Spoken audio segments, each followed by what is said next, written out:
మార్పులు కనిపిస్తూ ఉన్నాయి. సో అందులో భాగంగానే చాలామందికి ఎవరైతే ఉద్యమకారులు ఉన్నారో, ఎవరైతే కవులు ఉన్నారో, ఎవరైతే శిల్పులు ఉన్నారో వీళ్ళందరికీ కూడా నిన్న 4th సిటీలో కొన్ని జాగాను కేటాయిస్తామని చెప్పింది. ₹1 కోట్ల నజార్ను కూడా ప్రకటిస్తామని చెప్పింది. సో ఎక్కే యాదగిరిరావు ప్రస్తుతం మనతో పాటున్నారు. సార్, చాలామంది కూడా ఈ తరం వాళ్ళందరూ కూడా మీ గురించి పాఠ్యపుస్తకాల్లో చదువుకోవడము చాలా ఛానల్స్లో చూస్తూ వచ్చినాం, కానీ ప్రత్యేకంగా మిమ్మల్ని చూడడం మేము అదృష్టంగా భావిస్తూ ఉన్నాం. సో మీకు ఒక అరుదైనటువంటి గౌరవం అని చెప్పుకోవాలి. మీరు ఎట్లా ఫీల్ అవుతున్నారు నిన్నటువంటి ఆ అంశానికి, ఆ స్టేట్మెంట్కి? నా ఫీలింగ్ సంగతి చెప్పాలంటే అంతు లేదు. చాలా సంతోషం ఉన్నది. ఎంత సంతోషం! మొన్నటి దినం అయితే నేను ఎంతో బాధగా ఉన్నానో, నిన్నటి దినం ఆయన అనౌన్స్మెంట్ చేసినందుకు నాకు ఎక్కడ లేని సంతోషం ఉన్నది.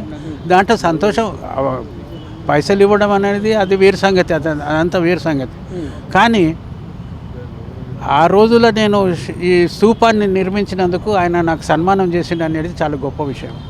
అది విషయంలో ఆయన రేవంత్ రెడ్డి గారు పక్కా తెలంగాణ వాది, తెలంగాణ అభివృద్ధి కొరకు రాత్రింబగళ్ళు కృషి చేస్తున్నాడు. దానికి నో డౌట్ అబౌట్ ఇట్. ఆ కృషితోటి మన తెలంగాణ అభివృద్ధి చెందుతుందని నాకు ఎన్నో నమ్మకం ఉంది. అది జరిగి తీరుతుంది. ఎందుకంటే రేవంత్ రెడ్డి గారి సంకల్పం చాలా గట్టిది అని పక్క తెలంగాణ ఉద్యమకారుడు. ఆయన లోపల తెలంగాణను అభివృద్ధి చేయాలనేది సంకల్పం ఉందో, ఏ రుచి ఉందో అది తప్పకుండా నెరవేరుతుందని నా అభిప్రాయము. మళ్ళీ ఆయన దాని కొరకు పాటుపడతాడని నా పక్క తెలంగాణ మనిషి ఆయన. అందుకొరకు నేను వారికి కోటి దండాలు పెడుతున్నాను. సార్, ప్రధానంగా హైదరాబాద్ అనగానే అమరుల స్మారక స్తూపం గుర్తొచ్చేది ఇక్కడనే. సో అసెంబ్లీ ముందు ఉంటుంది. అసలు ఎందుకు అసెంబ్లీ ముందే పెట్టాలనేటువంటి ఆలోచన ఎందుకు వచ్చింది, ఎవరికి వచ్చింది? ఆ రోజుల్లో మా కార్పొరేటర్స్ అండి, మున్సిపల్ కార్పొరేటర్స్ ఉద్యమం చేసిండ్రు. తెలంగాణ అంతా మండి బొగ్గు అయిపోయింది. 1969 ఉద్యమం అనేది అంతా ఉద్యమం ఎంత పెరిగిందంటే అంత కాల్పులు, ఎక్కడ పడితే అక్కడ కాల్పులు, ఫైరింగ్లు. బ్రహ్మానందరెడ్డి పీరియడ్ అది. ఆ పీరియడ్లో ఆయన ఏం చేసిండు, ఉద్యమకారులను పిట్టెలను చంపినట్టు చంపిండు. అది చంపినందుకు ఇంకా ఉద్యమం బాగా పెరిగింది. తర్వాత రాను వాళ్ళు మన అసెంబ్లీ లోపల ఒక రెజల్యూషన్ పాస్ చేసిండ్రు, 360 మంది చనిపోయినరని. దానికి గాను మన తెలంగాణ మినిస్టర్లు ఎవరైతే ఉన్నారో, మదన్ మోహన్ గారు, మాణిక్రావు గారు, అంజయ్ గారు, మళ్ళా ముదిరాజ్ మేయర్ మన లక్ష్మీనారాయణ ముదిరాజ్ గారు, ఒక్క నిమిషం ఓకే సార్, ఇప్పుడు 10 ఏళ్ల పాటు తెలంగాణ వచ్చి 10 ఏళ్ళు పూర్తయింది.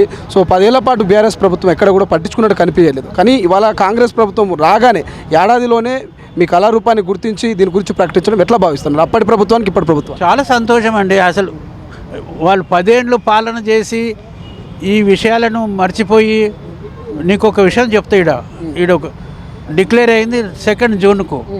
నేరుగా కేసీఆర్ ఈ స్తూపం దగ్గరికి వచ్చిండు. నేరుగా ఢిల్లీ నుంచి నేరుగా ఇక్కడ వచ్చిండు. నేను ఇక్కడే నిల్చున్నా. అక్కడ ఆయన నేరుగా దీనికి నివాళులు అర్పించి నన్ను కాలించుకున్నాడు. కాలించుకొని సీఎం అయినందుకు గవర్నర్ దగ్గరికి పోయిండు ప్రమాణ స్వీకారం. నేరుగా ఇక్కడ వచ్చిండు. అప్పటికి సీఎం కాలే, గవర్నర్ దగ్గర పోయి ప్రమాణ స్వీకారం చేస్తున్నాడు. సీఎం అయిన ప్రమాణ స్వీకారం చేసిన మరుక్షణమే ఇది చెప్పాలి, మరుక్షణమే మెమోరియల్ని మర్చిపోయాడు, నన్ను మర్చిపోయాడు. అది కథ, ఆయన చేసిన గొప్పతనం. అట్లాగే మర్చిపోయిన ఒక ఎత్తు, ఒక దినం 2 రోజులు 3 రోజులు ఏడాది అంటారు. 10 ఏళ్ళు మర్చిపోతారండి ఎవరన్నా? 10 ఏళ్ళు మర్చిపోయాడు.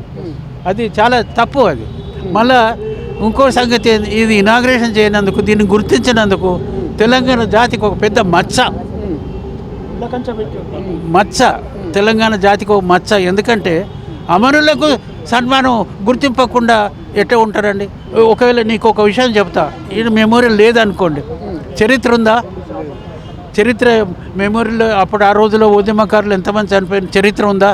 కనీసం ఈ మెమోరియల్ ద్వారా ఆ చరిత్రను జ్ఞాపకం చేసుకుంటాము. ఆ రోజుల్లో ఉద్యమకారులు ప్రాణాలు అర్పించారు, 360 మంది చనిపోయిన. ఇగో బుల్లెట్ ఇంప్రెషన్స్ ఉన్నాయి, ఇక్కడ ఈ బుల్లెట్ ఇంప్రెషన్స్ ఉన్నాయి. అది ప్రతి దగ్గర ఆ రోజుల్లో 9 డిస్ట్రిక్ట్స్ ఉండే, ఇప్పుడు 9 బుల్లెట్ ఇంప్రెషన్స్ ఉంటాయి. 436 × 10 360 మంది చనిపోయినరని ఆ అసెంబ్లీలో డిక్లేర్. ఈ బుల్లెట్ ఇంప్రెషన్స్ 360 మందికి ఒక్కొక్క బుల్లెట్ 10 మందికి. అంటే ఈ రకంగా డిజైన్ చేసిన నల్లరాయి మార్నింగ్ అంటారు కదా, నల్లరాయి తోటి ఇది బేసు. మళ్ళీ దీనిపైన ఇంకా ఆర్చ్ మీద ఆర్చ్ కింద దేవుని విగ్రహాలు ఉంటాయి. అట్లాగే ఈ ఆర్చ్ కింద తెలంగాణ అమరవీరుల స్తూపం అని రాస్తే వాళ్ళు దేవునితో సమానం అని సంకల్పం, ఆ డిజైన్. మళ్ళీ ఇంకా పైన స్ట్రిప్స్ ఉన్నాయి, అది ఎక్కడ నుంచి చూసినా కూడా నీకు 9 అవపడతాయి ఎక్కడ. అయితే బడిపంతులు చెప్తాడు, ఒక కట్ట ఇస్తే విరిగిపోతుందిరా, అన్నీ ఒక్క దగ్గర ఉంటాయి, ఎవరు దాన్ని విరవేరలేరు, అది గట్టిగా ఉంటాయి, ఐక్యతతో ఉంటాయి. అందుకని 9 యునైటెడ్ డిస్ట్రిక్ట్స్ ఆఫ్ తెలంగాణ అని పైన చిన్నది నల్లది, దానిపైన ఎర్రరాయి ఉన్నది. ఎర్రరాయి విషయంలో మీకు తెలియనివి కాదు, కమ్యూనిస్ట్ పార్టీలు ఎర్రజెండా అని అంటారు, అది ఎర్రరాయి. మళ్ళీ దాంట్లో అశోక చక్రం ఉంది, అది symbol of constitution symbol Ashoka చక్రం.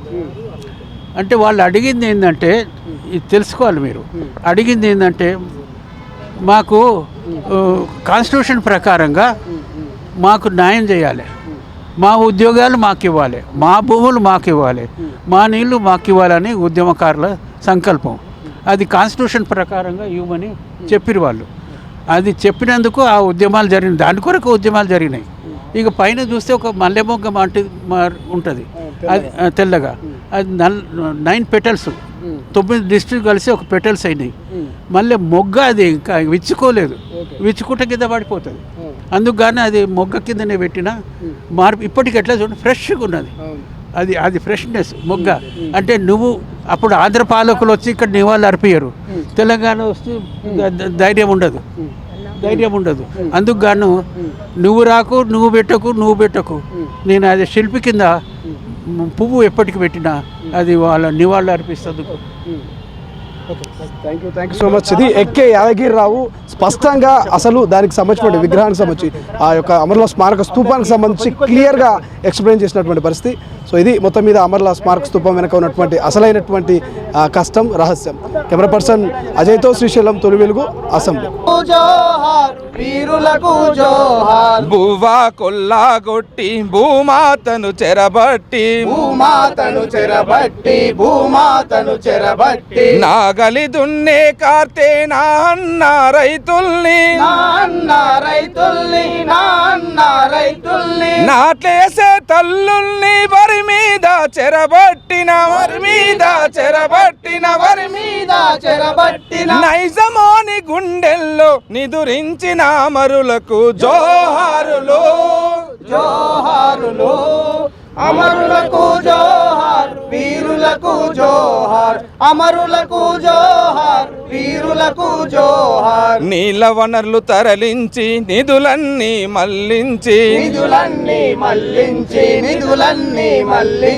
తెలంగాణ బతుకుల్లో తెగమట్టి కొట్టిన ఆంధ్ర సర్కారుపై అరవీరా పోరు చేసి ప్రజాస్వామ్య తెలంగాణకు ప్రాణమిచ్చిన అమరులకు జోహారులు, అమరులకు జోహార్, వీరులకు జోహార్, అమరులకు జోహార్, వీరులకు జోహార్. పేదొల్లా బతుకుల్లా పెత్తనము చేసేటి దొరల భూసాముల కోటలను పగులగొట్టి ఎతల వనములోన విప్లవము పూరించి తెలంగాణ చరితంటే త్యాగాల చరిత అని ప్రాణమివ్వడం అంటే పొద్దు పొడవడమాని చాటి చెప్పిన ధైర్య సాహస వీరులకు జోహారులు, అమరులకు జోహార్, వీరులకు జోహార్, అమరులకు జోహార్, వీరులకు అమరులకు జోహార్ కనుపాపారే ఉల్లా కన్నీటి పాటల్లా కన్నీటి పాటల్లా కన్నీటి పాటల్లా వెన్నెల దీపాల వెలుగులైనోళ్లకు వెలుగులైనోళ్లకు వెలుగులైనోళ్లకు ఏటి పోయల నీటి ఊటల జోహార్ ఊటల జోహార్ ఊటల జోహార్ గట్ల మీద గడ్డి సిలకల జోహార్ చిలుకల జోహార్ చిలుకల జోహార్ సిలకల జోహార్ వరి మొలకల జోహార్ జోహారులు జోహారులు అమరులకు జోహార్ వీరులకు జోహార్ అమరులకు జోహార్ వీరులకు జోహార్ వీరులకు జోహార్ అమరులకు జోహార్ జోహార్ అమర వీరులకు జోహార్ అమర వీరులకు అసలైన తొలి వెలుగు. ఫాలో వాట్సాప్ @తొలి వెలుగు official.